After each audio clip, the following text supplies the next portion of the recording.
9h, 11h. Europe 1 Culture Média. Avec Thomas Hill et Thomas, c'est l'heure de la question média du jour. Après avoir fait très mal aux chaînes télé en lançant de nombreux films, séries et documentaires, les plateformes de streaming vidéo comme Netflix, Amazon ou Disney+ commencent à fortement miser sur ce qu'on appelle le flux, c'est-à-dire les émissions, les jeux, les divertissements.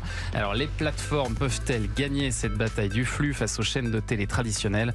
On va en parler avec nos invités. Bertrand Villegas, bonjour. Bonjour. Bienvenue, vous êtes cofondateur de The Wit qui repère tous les programmes audiovisuels partout dans le monde. Et Thomas Dubois est toujours avec nous, directeur des productions originales en France pour Amazon Prime. Pendant longtemps, Bertrand Villegas, on a pensé que les plateformes allaient se concentrer uniquement sur les séries et les docs. Ça a été leur moteur, en tout cas au début.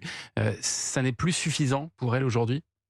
C'est un phénomène dont on parle beaucoup, qui est très visible, mais la réalité, c'est quand même c'est très concentré sur très peu de titres qui font beaucoup parler. Quelques émissions, vous voulez dire ? Ouais, voilà, quelques émissions nouvelles qui sont lancées, mais LOL, bien sûr, entendu pour Amazon en France, mais dans le monde entier. Mais si on regarde nos chiffres, tous les mois, il y a plus de la moitié des programmes nouveaux de plateformes qui sont lancés, qui sont de la fiction. 30% c'est des documentaires. Donc on est à 85% au total de nouveaux programmes qui font partie du cœur de marché des plateformes. Alors que les télés linéaires, la fiction c'est 25% et l'info et le documentaire c'est dans ce cas 50%. Mais si on regarde le divertissement, ce que vous appelez le flux, on n'est pas très loin finalement en termes de nouveaux lancements entre les plateformes et les télévisions linéaires. Mais j'ai l'impression que le curseur est quand même un peu en train de bouger, particulièrement chez Amazon. Vous avez mis l'accent sur les divertissements avec LOL, avec Celebrity Hunted aussi, une chasse à l'homme avec des célébrités. C'était au départ une manière de vous différencier des autres ? Thomas Dubois. Il y avait deux choses. Nous, ça a toujours été le flux, une grande partie de notre stratégie. Le premier original français qu'on a fait, c'était l'adaptation de Love Island, qui était un format anglais, qui du fait du Covid a été interrompu, mais ça c'est une autre histoire. Nous, ça a toujours fait c'est partie intégrante de la stratégie de déploiement.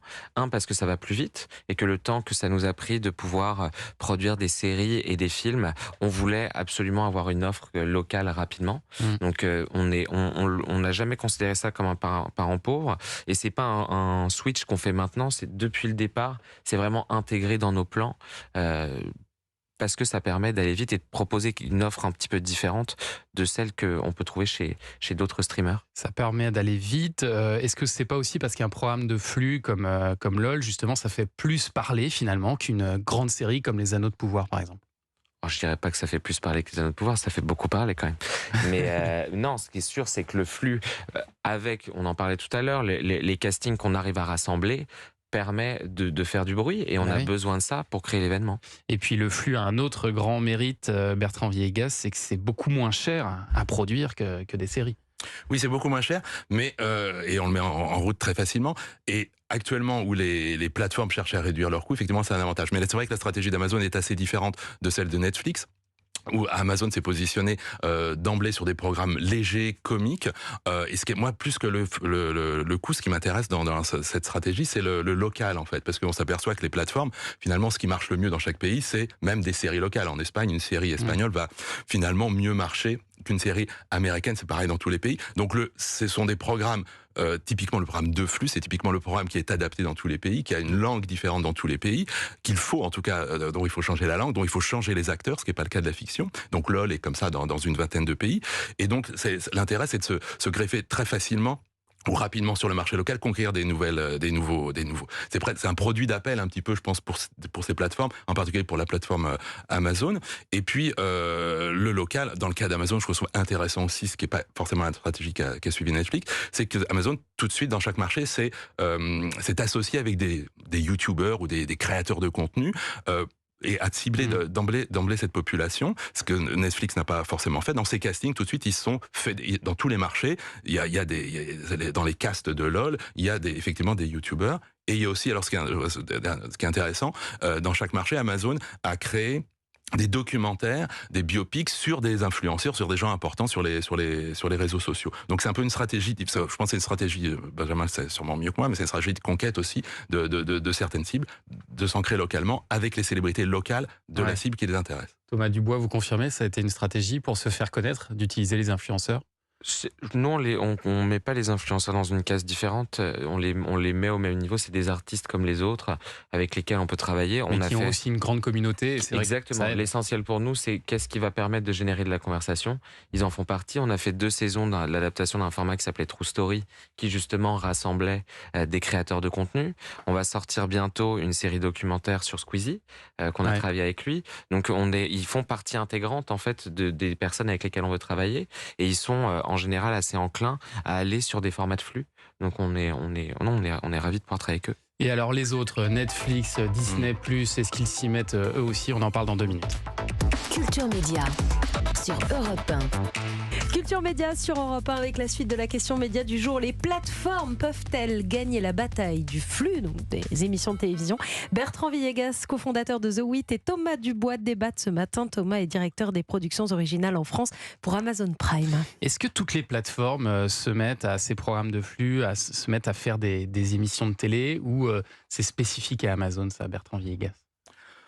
C'est pas exactement les mêmes stratégies. Netflix, ils se sont concentrés sur sur les feuilletons réalité de dating, ce qu'on peut voir sur certaines chaînes de télé-réalité avec des concepts assez tordus. La différence, les situations de dating sont toujours assez compliquées. Oui, c'est vrai. Et ils les adaptent dans moins de pays, à la différence d'Amazon. Mais Amazon, ils ont un positionnement assez sympa sur la comédie en fait. Je sais pas si vous savez, mais il y a un format français qui s'appelle Moundir et les Aventuriers, qui est sur Amazon dans 3-4 pays en Scandinavie.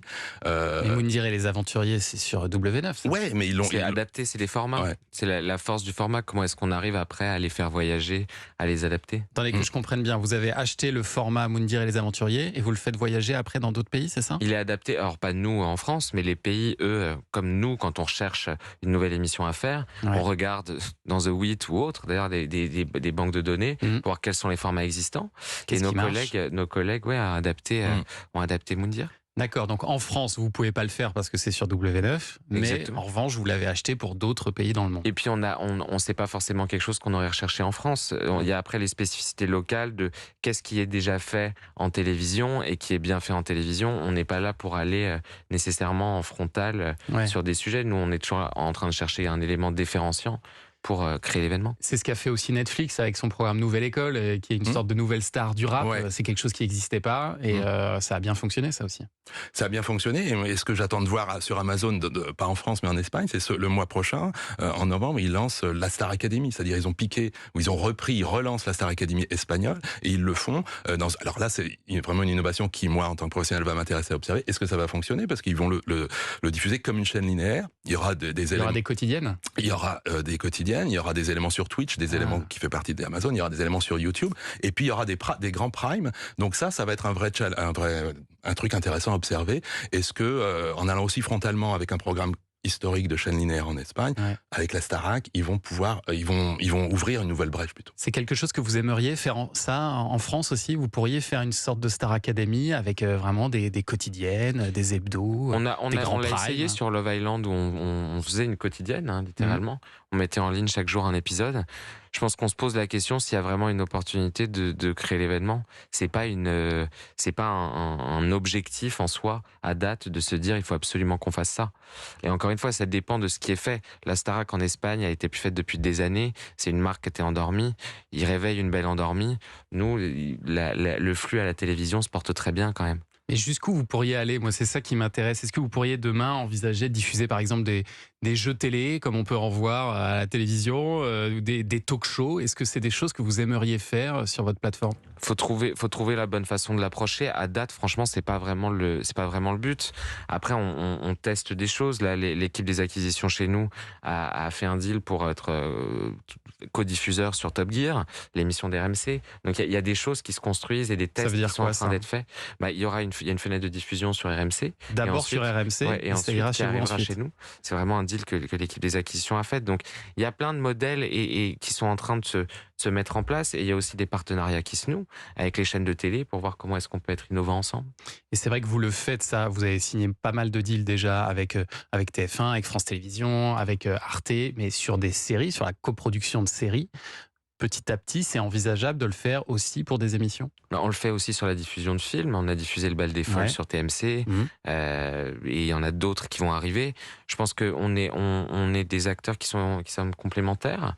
On a envie de trouver des façons intelligentes de pouvoir produire des choses toujours plus ambitieuses pour les gens. Et si ça passe par des modes de coproduction, on y est hyper ouvert. Ce que je veux dire, c'est que sur le flux, ce serait envisageable. Il pourrait y avoir demain LOL sur TF1 ou The Voice sur Amazon dans une deuxième fenêtre. C'est pas du tout à l'ordre du jour, mais en tout cas, on a toujours à cœur de réfléchir et d'essayer de voir comment on peut innover ensemble. À l'inverse, Bertrand Villegas, on peut se demander si en se rapprochant du modèle des chaînes de télé traditionnelles, finalement, ces plateformes, elles sont pas en train de perdre aussi un peu de leur originalité?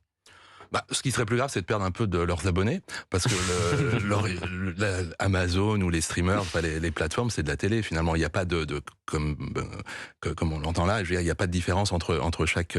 Ça dépend des marchés, ça dépend de la situation concurrentielle. Donc, c'est pas vraiment un problème, parce que les chaînes de télé aussi perdent leur originalité en faisant du streaming, en faisant du catch-up. Donc, je crois que c'est pas vraiment la question. Mais je pensais, on parlait des jeux à l'instant, mais il y a un autre exemple de truc qui m'intéresse de suivre prochainement. Il y a ce jeu de Cyril Ferraud 100% logique, je crois. Les Américains d'Amazon l'ont acheté pour le diffuser sur Amazon aux États-Unis. Donc ça, c'est intéressant. C'est sur Freevee, c'est encore autre chose. C'est un jeu anglais au départ. Je suis d'accord, mais oui, tout à fait. Mais en même temps, en France, c'est un jeu qui vraiment cible une cible âgée, on va le dire, sur France 2 le samedi soir. Et là, Amazon, qui est a priori même si c'est les États-Unis, même si c'est gratuit, etc. Ouais, c'est le service gratuit. Je pense que c'est pas les mêmes stratégies selon qu'on ait un service de streaming à abonnement payant, un service gratuit. Mais alors à terme, qu'est-ce qui restera à la télévision linéaire? Il restera quoi? L'info? On peut supposer, oui, que l'info a besoin d'être linéaire par nature. Si on veut avoir les dernières infos, on en a besoin. Mais sinon, je crois que les plateformes s'interdisent rien d'autre à part l'info. Mais les plateformes s'interdisent pas non plus d'être regardées de façon linéaire. C'est ça qui va évoluer aussi. Mais la télé continue de faire plein de choses bien, je pense. C'est bien, on terminera sur cette note positive de Thomas Dubois. C'est des vrais partenaires avec lesquels on travaille et ils sont extrêmement ambitieux. Complémentaires, j'ai l'impression.